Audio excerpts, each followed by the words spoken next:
26 ദിവസം പിന്നിടുന്ന യുദ്ധം അവസാനിപ്പിക്കാൻ വേണ്ടി ഇന്ന് മാർച്ച് 25-ന് പാകിസ്ഥാൻ്റെ കൈവശം അമേരിക്കൻ പ്രസിഡന്റ് ട്രംപ് കൊടുത്തയച്ച 15-ഇന മാർഗനിർദ്ദേശ പരിപാടി ഇറാൻ തള്ളിക്കളഞ്ഞിരിക്കുന്നതായി നേതൃത്വത്തെ ഉദ്ധരിച്ചുകൊണ്ടുള്ള വാർത്താ ഏജൻസി റിപ്പോർട്ടുകൾ സൂചിപ്പിക്കുകയാണ്.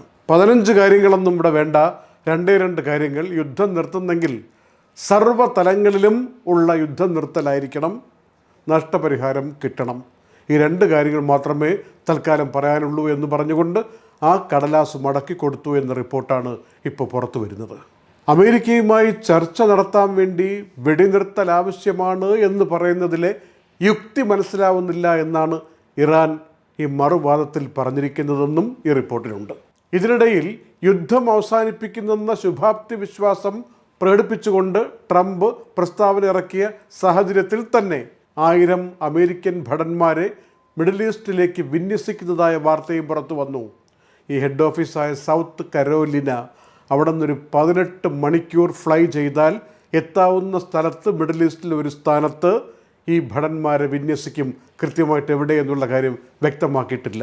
അങ്ങനെയുള്ള 1000 ഭടന്മാർ അമേരിക്കയിൽ നിന്ന് മിഡിൽ ഈസ്റ്റിനെ ലക്ഷ്യമാക്കി ഇപ്പോൾ വന്നുകൊണ്ടിരിക്കുന്നു എന്നാണ് പുതിയ റിപ്പോർട്ടിൽ പറയുന്നത്.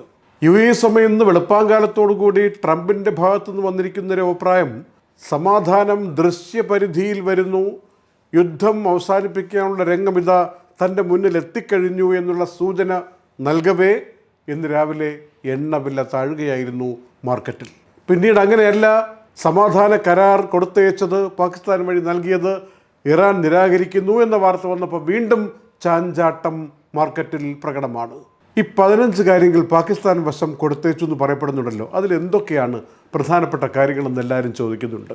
ട്രംപ് അതിനെക്കുറിച്ച് വളരെ വ്യക്തമായി പറഞ്ഞിട്ടില്ലെങ്കിലും അവിടെ നിന്നും ഇവിടെ നിന്നുമൊക്കെ വീണ് കിട്ടി BBC, CNN അടക്കമുള്ള മാധ്യമങ്ങൾ റിപ്പോർട്ട് ചെയ്ത സൂചന വെച്ച് ചില കാര്യങ്ങൾ ഇവിടെ പറയുകയാണെങ്കിൽ, ഒന്നാമത്തേത്, ഇറാൻ അതിൻ്റെ പ്രതിരോധ സേനയിലെ ആയുധ സമുച്ചയങ്ങൾ മുഴുവനും അവസാനിപ്പിക്കണം.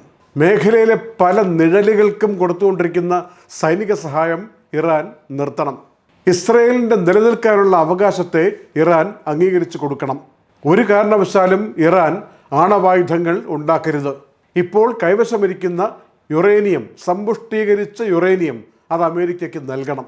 ഇത്തരം കാര്യങ്ങളൊക്കെയാണ് പ്രധാനമായും ഈ 15 സമാധാന നിർദ്ദേശങ്ങളിൽ വരുന്നതെന്നും സൂചനയുണ്ട്. ഓരോരോ ദിവസങ്ങളിലായതായിപ്പോൾ ഓരോ ഭരണാധികാരികൾ യുദ്ധത്തെക്കുറിച്ചുള്ള അഭിപ്രായ പ്രകടനവുമായി മുന്നോട്ട് വരികയാണ്. സ്പെയിൻ്റെ പ്രധാനമന്ത്രി പെഡ്രോ സാഞ്ചസ്, വളരെ പ്രശസ്തമായ ഒരു പേരാണ് പെഡ്രോ സാഞ്ചസ്. അദ്ദേഹം ഇന്നാണ് ആദ്യമായിട്ട് ഔപചാരികമായി പ്രതികരിച്ചിരിക്കുന്നത്. അദ്ദേഹം അമേരിക്ക ഇസ്രായേലിനെയും കുറ്റപ്പെടുത്തുകയാണ്. നിങ്ങൾ അനധികൃതവും നീതിരഹിതവുമായ ഒരു ആക്രമണമാണ് ഇറാന് മേൽ നടത്തിക്കൊണ്ടിരിക്കുന്നത്. അത് മേഖലയിൽ ഇറാഖിനെയും ലെബനോനെയും കൂടി ആശയക്കുഴപ്പത്തിലാക്കിയിരിക്കുകയാണ്. മാത്രമല്ല, നിങ്ങൾ കാണാതെ കിടക്കുന്നൊരു കാര്യമുണ്ടെന്ന് പറഞ്ഞ് സ്പെയിൻ്റെ പ്രധാനമന്ത്രി പറഞ്ഞത്, പരോക്ഷമായിട്ട് നിങ്ങളിപ്പോൾ റഷ്യയ്ക്ക് കാശുണ്ടാക്കി കൊടുക്കുകയാണ് ഉക്രൈനെ അടിക്കാൻ വേണ്ടി. അങ്ങനെ ഒരു സാഹചര്യം സൃഷ്ടിച്ചതും ശരിയായില്ല എന്ന അർത്ഥത്തിൽ അല്പം കുറ്റപ്പെടുത്തിക്കൊണ്ടാണ് സ്പാനിഷ് പ്രധാനമന്ത്രി സംസാരിച്ചത്. വളരെ കുറച്ചു മാത്രം സംസാരിക്കാറുള്ള, അപൂർവമായി മാത്രം പ്രത്യക്ഷപ്പെടാറുള്ള നോർത്ത് കൊറിയയുടെ മേധാവി കിം ജോങ് ഉൻ ഈ കാര്യത്തിൽ ഒരു അഭിപ്രായം പാർലമെൻറ്റിൽ പറഞ്ഞത് വലിയ വാർത്തയായി അന്താരാഷ്ട്ര മാധ്യമങ്ങൾ നൽകുകയാണ്. കിം ജോങ് ഉൻ പറയുന്നത്, ഒന്നാമത്തെ കാര്യം തൻ്റെ നാട്ടിലെ പാർലമെൻറ്റ് അംഗങ്ങളോടാണ് പറയുന്നത്, വടക്കൻ കൊറിയയിലെ, അതായത് ഈ ആണവായുധം താൻ എന്തിനാണ് സൂക്ഷിക്കുന്നതെന്ന് പലപ്പോഴും നിങ്ങൾ ചോദിക്കാറില്ലേ? ആ സൂക്ഷിക്കുന്നത് ശരിയാണ്, നല്ലൊരു ന്യായമാണ് ഈ ആണവായുധം സൂക്ഷിക്കുന്നത് എന്നത് കാണിക്കുന്നതാണ് ഈ യുദ്ധം എന്ന് അദ്ദേഹം അവകാശപ്പെടുകയാണ്. മാത്രമല്ല, ഔപചാരികമായി ചില രാജ്യങ്ങൾ സ്പോൺസർ ചെയ്യുന്ന തീവ്രവാദമാണ് ഈ യുദ്ധമെന്നും കിം ജോങ് ഉൻ അവകാശപ്പെടുകയാണ്. ഓരോ ഭരണാധികാരികൾ പറയുന്നതൊക്കെ അവിടെ നിൽക്കട്ടെ, ഇതിനിടയിൽ ഇനിയിപ്പോൾ എല്ലാവരും നോക്കിയിരിക്കുന്ന കാര്യം പാകിസ്ഥാനിലെ പറയപ്പെടുന്ന ചർച്ച നടക്കുമോ എന്നുള്ളതാണ്. തുർക്കിയുടെ ഇടപെടൽ ഫലം കാണുമോ എന്നുള്ളതാണ്. ഇന്ത്യയും ഈജിപ്തുമൊക്കെ അഭിപ്രായം പറഞ്ഞതിൽ എന്തെങ്കിലും കരുതലും കാതലും ഉണ്ടാകുമോ എന്നുള്ളതാണ്. ഇതിൽ പാകിസ്ഥാനിൽ ചർച്ച നടക്കാൻ പോകുന്നു എന്ന അർത്ഥത്തിൽ ട്രംപ് സൂചിപ്പിച്ചതുകൊണ്ടാണ് കൂടുതൽ ശ്രദ്ധയും പാകിസ്ഥാനിലേക്ക് ഇപ്പോൾ തിരിയുന്നത്. ആരൊക്കെ പോകും ചർച്ചയ്ക്ക്? ഏറ്റവും പ്രധാനമായിട്ട് വൈസ് പ്രസിഡന്റ് JD വാൻസ് അമേരിക്കയിൽ നിന്ന് പുറപ്പെടും എന്ന കാര്യം പറഞ്ഞിട്ടുണ്ട്. മരുമകൻ കുഷ്നർ പോകുന്നുണ്ട് എന്ന കാര്യം ഏതാണ്ട് സംശയത്തിൽ ഉറപ്പിച്ച മട്ടിലെന്ന പോലെ നീങ്ങുന്നു, എങ്കിലും ചില സംശയങ്ങളുണ്ട്. പിന്നെ വിദേശകാര്യ സെക്രട്ടറി റൂബിയോ പോകുന്നു എന്ന് പറഞ്ഞിട്ടുണ്ട്. മിഡിൽ ഈസ്റ്റിൻ്റെ പ്രതിനിധി വിറ്റ്കോഫും കൂടെ ഉണ്ടാവും എന്നും സൂചനയുണ്ട്. അങ്ങനെ 3-4 പേരുടെ സംഘമായിരിക്കും അമേരിക്കയിൽ നിന്ന് പോവുക. പക്ഷേ 2 കാര്യങ്ങൾ കൊണ്ട് ആ യാത്ര തടസ്സപ്പെടാനുള്ള സാധ്യതയും ഇപ്പോൾ പറഞ്ഞു കേൾക്കുകയാണ്. ഒന്നാമത്തെ കാര്യം, ഈ സമയം പാകിസ്ഥാനിലേക്ക് ഇങ്ങനെ യാത്ര ചെയ്യാൻ പറ്റുമോ? 2 പോകുന്നത് പാകിസ്ഥാനിലാണ്, അവിടെ സുരക്ഷിതമായിരിക്കുമോ?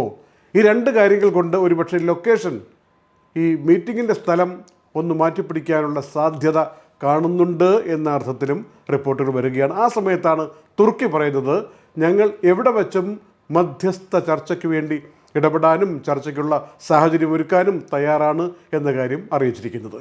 ഇങ്ങനെ 15 പരിപാടി കൊടുക്കലും റിജക്റ്റ് ചെയ്യലും സമാധാന ചർച്ചയ്ക്ക് വേണ്ടി ഒരുക്കങ്ങൾ നടക്കുന്നതിനും ഇടയിൽ ഇസ്രയേലിലെ ഏറ്റവും വലിയ പവർ പ്ലാന്റിന് നേർക്ക് ഇറാൻ മിസൈലുകൾ പായിച്ചു എന്ന അർത്ഥത്തിൽ റിപ്പോർട്ട് വരികയാണ്. ഹൈഫയ്ക്കും ടെൽ അവീവിനും ഇടയിലുള്ള ഹദറ എന്ന സ്ഥലത്തുള്ള പവർ പ്ലാന്റിലാണ് ഇങ്ങനെ ഡ്രോൺ ആക്രമണവും മിസൈൽ ആക്രമണവും നടന്നത് എന്ന് പറയപ്പെടുന്നു. പക്ഷേ ഇതിൽ 2 അഭിപ്രായം വന്നിട്ടുണ്ട്. ഇറാൻ പറയുന്നു ഇസ്രയേലിലെ ഏറ്റവും വലിയ പവർ പ്ലാന്റിനെ തങ്ങൾ ആക്രമിച്ചു. പക്ഷേ ഇസ്രയേൽ പറയുന്നു ഈ ഭാഗത്ത് മിസൈൽ ഹിറ്റ് ഉണ്ടായിട്ടുണ്ട്, ഡ്രോൺ ആക്രമണം നടന്നിട്ടുണ്ട്, പക്ഷേ അത് പവർ പ്ലാന്റിലല്ല, അവിടെ നിന്ന് പുക ഉയരുന്നതിൻ്റെ ദൃശ്യങ്ങളൊക്കെ കിട്ടിയിട്ടുണ്ട് എന്നുള്ളത് ശരിയാണ്. പവർ പ്ലാന്റിന് ഒന്നും സംഭവിച്ചിട്ടില്ല എന്ന കാര്യമാണ് ഇസ്രയേൽ പറയുന്നത്. മാത്രമല്ല ഡ്രോണുകൾ വന്നു വീണത് അവിടുത്തെ ഒരു ഓപ്പൺ ഏരിയയിലാണ്, ഒരു ഡെസർട്ട് പോലത്തെ ഏരിയയാണ് എന്നും ഇസ്രയേൽ പറയുകയാണ്. ഈ പവർ പ്ലാന്റ് ആക്രമണത്തിന് പിന്നാലെ ഇറാൻ്റെ തലസ്ഥാനമായ ടെഹ്റാനിലെ റെസിഡൻഷ്യൽ ഏരിയകളിൽ അതിശക്തമായ സ്ഫോടനമുണ്ടായെന്ന റിപ്പോർട്ട് 26-ാം ദിവസമായി ഇന്ന് മാർച്ച് 25-ന് വരികയാണ്. അതിനു ബദലായി കുവൈറ്റ് എയർപോർട്ടിൻ്റെ ഫ്യൂവൽ ടാങ്കിനെ ആക്രമിച്ചു എന്ന റിപ്പോർട്ട് മറ്റൊരു ഭാഗത്തു നിന്നും വരികയാണ്. നിർണായകമായി മാറുന്നത് ഇപ്പോൾ ഹോർമോസ് കടലിടുക്കിൻ്റെ ഭാഗത്തൂടെയുള്ള കപ്പലോട്ടമാണല്ലോ. അതേക്കുറിച്ച് ഇറാൻ പറയുന്നത് പല കപ്പലുകളും അതുവഴി പോകാൻ ഞങ്ങൾ അനുവദിക്കുന്നുണ്ട്, ശത്രുക്കളുടെ കപ്പലുകൾ മാത്രം അനുവദിക്കില്ല. പിന്നൊരു കാര്യം, ഇനി അതുവഴി കടന്നു പോകുന്ന കപ്പലുകൾ ഏത് രാജ്യത്തിൻ്റെ പതാക പേറുന്നോ ആ രാജ്യം നമുക്കൊരു ഫീസ് തരുന്ന കാര്യം ആലോചിക്കുകയാണ്. അങ്ങനെ ഒരു സമ്പ്രദായം കൊണ്ടുവരാൻ വേണ്ടി ആലോചിക്കുന്നു എന്ന് ഇറാൻ്റെ ഉന്നത വൃത്തങ്ങൾ പറഞ്ഞതായി ചില റിപ്പോർട്ടുകൾ സൂചിപ്പിക്കുകയാണ്. ഈ സ്പെയിൻ്റെയും കൊറിയയുടെയും നേതാക്കന്മാരൊക്കെ പറഞ്ഞ കാര്യം ഇവിടെ സൂചിപ്പിച്ചു. ഇതിനിടയിൽ ജർമ്മനിയുടെ സാമ്പത്തിക കാര്യ മന്ത്രി ഒരു സുപ്രധാനമായ കാര്യം പറഞ്ഞു. ഇതുവരെ ഏഷ്യയെക്കുറിച്ചും പല രാജ്യങ്ങളിലേക്ക് ഹോർമൂസ് കടലിടുക്ക് വഴി എണ്ണ പോകുന്നതും പോകാത്തതും അതുവഴി ഉണ്ടാകാൻ പോകുന്ന ഊർജ്ജ പ്രതിസന്ധിയും വിലക്കയറ്റവും ഒക്കെ ചർച്ച ചെയ്ത കൂട്ടത്തിൽ യൂറോപ്പിൽ എണ്ണ വിലയുമായി ബന്ധപ്പെട്ട കാര്യവും എണ്ണയുടെ ലഭ്യതയെക്കുറിച്ചും എന്താകുമെന്നുള്ളതിനെക്കുറിച്ച് ലോകത്താരും ചർച്ച ചെയ്യുന്നില്ല. ഏപ്രിൽ മാസമാകുമ്പോൾ എണ്ണ ദൗർലഭ്യം യൂറോപ്പിനെ വേട്ടയാടും എന്ന് ജർമ്മനി പറയുകയാണ്. അമേരിക്കയുടെ ഹൗസ് സ്പീക്കർ മൈക്ക് ജോൺസൺ എന്ന പേര് കേട്ടിട്ടുണ്ടോ? അദ്ദേഹം ഇന്ന് പ്രതീക്ഷ നൽകുന്നൊരു വാചകം പറഞ്ഞിട്ടുണ്ട്. ഏത് നിമിഷവും യുദ്ധം അവസാനിപ്പിക്കാം, അതിനുള്ള ഉത്തരവ് തയ്യാറായിക്കൊണ്ടിരിക്കുന്നു, അതിൻ്റെ കറക്റ്റ് ഷെഡ്യൂൾ ആവുന്നൊരു സമയത്ത് വളരെ പെട്ടെന്ന് തന്നെ ആ ഉത്തരവ് പുറത്തു വരും എന്നാണ് ജോൺസൺ അറിയിച്ചിരിക്കുന്നത്. അദ്ദേഹത്തിന് ഇൻഫർമേഷൻ ട്രംപിൻ്റെ ഭാഗത്തു നിന്ന് കിട്ടിയതാണോ, അദ്ദേഹത്തിന് എങ്ങനെയാണ് ഇങ്ങനെ കൃത്യമായൊരു വിവരം പറയാൻ പറ്റുന്ന സാഹചര്യം ഉണ്ടായതെന്നത് വ്യക്തമല്ലെങ്കിലും ഈ വാർത്ത അന്താരാഷ്ട്ര മാധ്യമങ്ങൾ വളരെ പ്രാധാന്യത്തിൽ സ്വീകരിച്ചിട്ടുണ്ട്.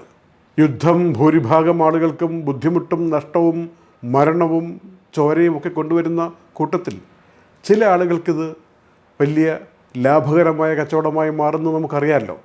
ഒന്ന്, റഷ്യയ്ക്ക് വലിയ കാശ് കിട്ടുകയാണ്. ഇപ്പോൾ റഷ്യയുടെ എണ്ണ വാങ്ങാനുള്ളൊരു അവസരം ഉണ്ടായിരിക്കുന്നു. അതേസമയം ഏറ്റവും ശക്തമായ ആക്രമണം റഷ്യ ഉക്രൈൻ ഇപ്പോൾ നടത്തിക്കൊണ്ടിരിക്കുകയുമാണ്. അങ്ങനെ ഉക്രൈൻ ലേശം പരിഭവത്തിലും പിണക്കത്തിലുമൊക്കെ അമേരിക്കയോട് ഇങ്ങനെ പിണങ്ങി നിൽക്കുന്ന ഒരു സാഹചര്യമുണ്ട്. അതൊരു വശത്ത്. 2, ചൈനയുടെ EV ഇൻഡസ്ട്രി, ഈ ഇലക്ട്രിക് വെഹിക്കിൾ ഇൻഡസ്ട്രി കുറച്ച് നാളായിട്ട് തകർന്നു കിടക്കുകയായിരുന്നു. അത് യൂറോപ്യൻ കാറുകൾക്കാണ് ഡിമാൻഡ് കൂടുതൽ.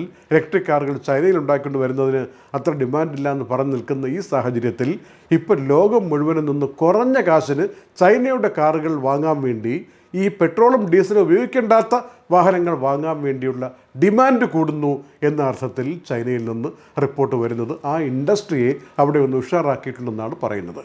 ഇക്കഴിഞ്ഞ 10-20 ദിവസങ്ങൾക്കിടയിൽ ഏറ്റവും കുറഞ്ഞ എണ്ണം മിസൈലുകളോ ഡ്രോണുകളോ UAE വന്ന ദിവസമാണ് ഇന്ന് മാർച്ച് 25. ആകെ 9 ഡ്രോണുകൾ, ഒറ്റ മിസൈലും വന്നിട്ടില്ല. ക്രൂയിസ് മിസൈലും വന്നില്ല, ബാലിസ്റ്റിക് മിസൈലും വന്നില്ല. 9 ഡ്രോണുകൾ മാത്രമാണ്. അതിന് 9 എണ്ണത്തിനെയും നിർവീര്യമാക്കി എന്ന അറിയിപ്പാണ് മിനിസ്ട്രി ഓഫ് ഡിഫൻസ് ഔപചാരികമായിട്ട് പറയുന്നത്. ഇന്ന് ഉച്ചതിരിഞ്ഞൊരു 3 മണിയോടെ അലർട്ട് വന്നത് പലരുടെയും ശ്രദ്ധയിൽപ്പെട്ടിട്ടുണ്ടാവും. ഒരു 10-15 മിനിറ്റ് കഴിഞ്ഞിട്ട് അലർട്ട് മാറുകയും എല്ലാവർക്കും നന്ദി പ്രകാശിപ്പിച്ചുകൊണ്ടുള്ള പുതിയ മെസ്സേജ് വരികയും ആശ്വാസത്തിൻ്റെ തീരത്തേക്ക് വീണ്ടും സഞ്ചരിക്കുകയും ചെയ്തത് നമ്മൾ അറിഞ്ഞതാണ്. മൊത്തം ഡ്രോണുകൾ ഇപ്പോൾ 1815 യു എയിലേക്ക് വന്നതും നിർവീര്യമാക്കിയതും. അതുപോലെ ബാലിസ്റ്റിക് മിസൈലുകൾ 357 15 ക്രൂയിസ് മിസൈലുകളെയും യു എ നിർവീര്യമാക്കി. ഈ ഓരോ ഗൾഫ് മേഖലയിലും എത്ര പേർ മരിച്ചു എന്നുള്ളതിൻ്റെ കണക്കൊക്കെ വരുമ്പോൾ യു എയിൽ മൊത്തം എല്ലാ തരത്തിലും പെട്ട മരണങ്ങൾ ചേർത്ത് വെച്ചാൽ 9 പേർ മരിച്ചു. ഖത്തറിൽ 7 പേർ, കുവൈറ്റിൽ 6 പേർ. മറ്റുള്ള 3 രാജ്യങ്ങളിലും ഒമാനിലും സൗദി അറേബ്യയിലും ബഹ്റിനിലും 2 പേർ വീതമാണ് മരണമടഞ്ഞത്. നമ്മൾ ഈ യുദ്ധത്തിൻ്റെ വാർത്തകൾക്കിടയിൽ എവിടെയെങ്കിലും പ്രതീക്ഷ നൽകുന്ന വാർത്തകളുണ്ടോ എന്ന് തിരഞ്ഞു പോകുമ്പോൾ നമ്മുടെ നാട്ടിൽ തന്നെ നമ്മളൊന്ന് എത്തിച്ചേരുകയാണ്. ഇന്ന് വളരെ പ്രധാനപ്പെട്ട ഒരു എക്സ് മെസ്സേജ്, ട്വിറ്ററിൽ വന്നിരിക്കുന്നൊരു മെസ്സേജുണ്ട്.